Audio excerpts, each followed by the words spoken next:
Hi guys, I'm Hannah. I'm Caitlin. I'm Natalie.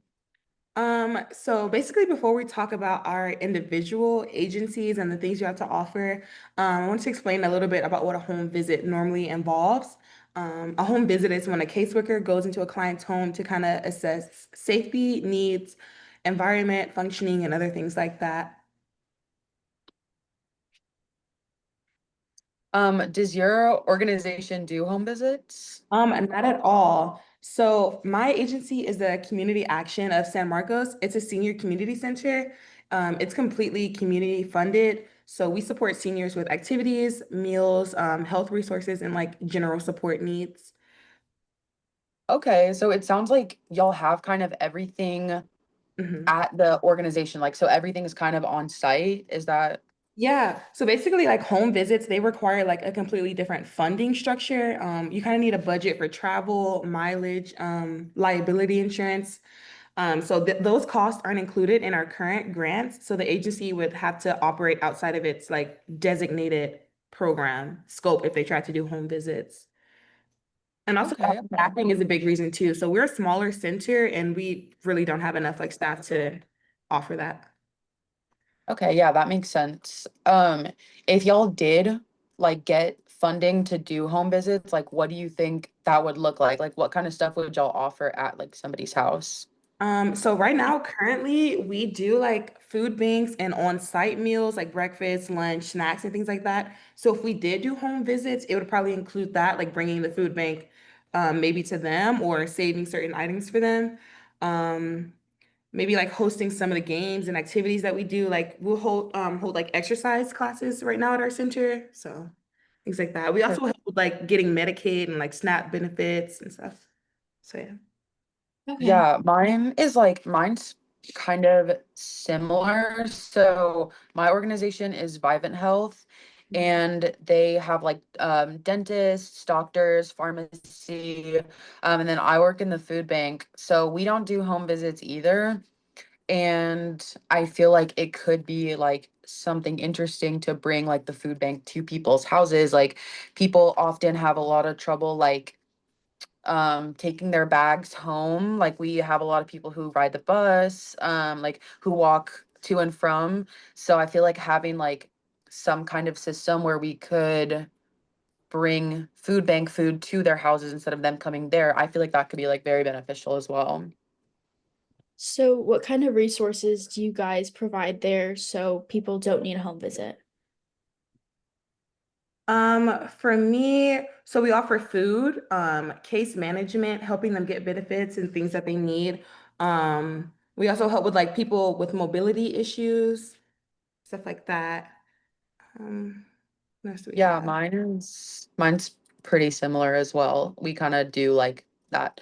I'm pretty sure we also offer like a public transportation kind of thing for people with disabilities, so that helps so we don't need home visits.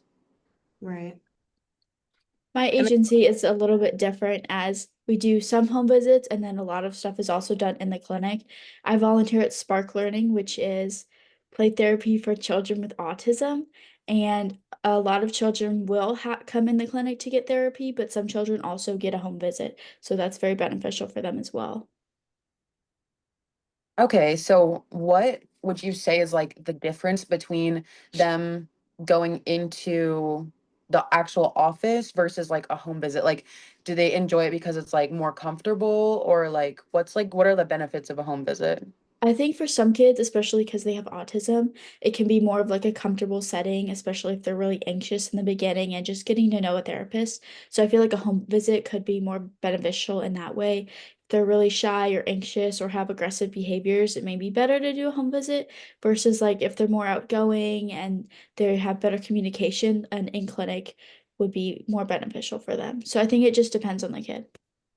Yeah, and then do you know if there are like any I guess like guidelines as to what like the teachers are supposed to do when they go to a house? Like, are there any like boundaries that they can't overstep?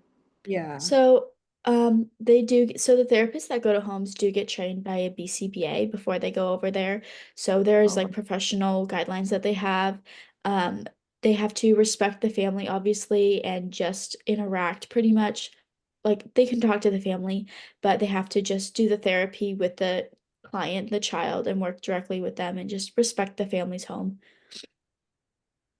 Yeah, that makes sense. Hannah, do you feel like Mhm. your organization, like do you think that they would be like pretty good at like setting those boundaries as well? Like do you think that they have like thought about what kind of boundaries they would need to put in place if they went into somebody's home? Honestly, if I'm being real, I don't think so. Like I said, we do have a small staff. There's literally only two directors. So the process of even, and it's a what do you call it? A non, I can't think of the name for it. Oh, Nonprofit. like a nonprofit? Yeah. Yeah. So they kind of do everything themselves. And I don't think they have like the kind of resources to even think about doing that right now. But we do offer a lot at the center. I see kind of the same people every day. They look forward to coming to the center, getting out of their houses. So for a lot of them, that's like the highlight of their week, getting to be around other people their age, things like that. Yeah, honestly, I feel like And then what about honestly like all of our organizations you? Mhm. would be like Mm. kind of people, the thing that they would most enjoy is like literally going to the place, like having face-to-face interaction. So I feel like that could be like a really big benefit of not doing home visits. Right. Like we Right, focus on right. like what we can do really well, and that's like the on-site services that we offer. So, and I know there's a lot Exactly, of yeah. organizations that do home visits. So, Yeah. um, hmm. Do either of y'all's organizations do like telehealth? No, no. No, they do not. Because mine, they do telehealth visits, and I do believe that they have like pretty strict rules, kind of like yours, Caitlin, of like what they can and can't do in a telehealth visit. Like I know that they use like only the telehealth like applications so that they don't have any like privacy issues, like nobody can like hack into their accounts, which I think is kind of similar to like something that you might have for a home visit of like really respecting privacy and stuff like that. So I feel like that kind of applies as well like to the telehealth visits.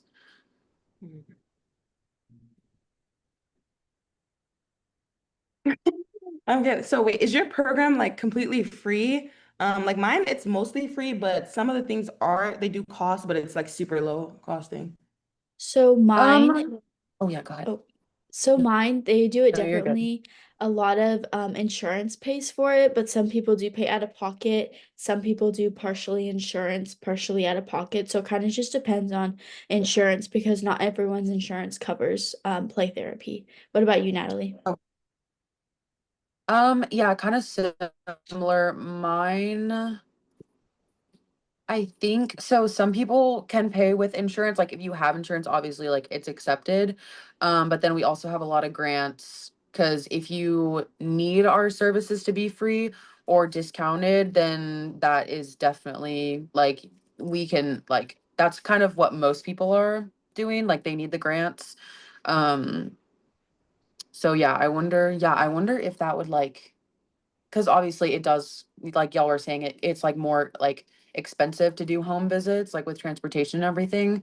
So I would be interested to see if that would like make costs go up for people to offer home visits. Like I wonder if like people would be mad about that. Mm.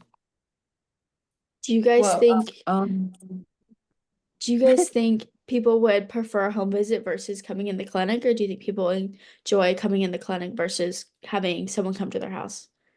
I think my senior citizens enjoy leaving their houses and stuff, but there are a few of them with mobility issues, and I'm sure they would like enjoy a couple times out of the week not having to leave.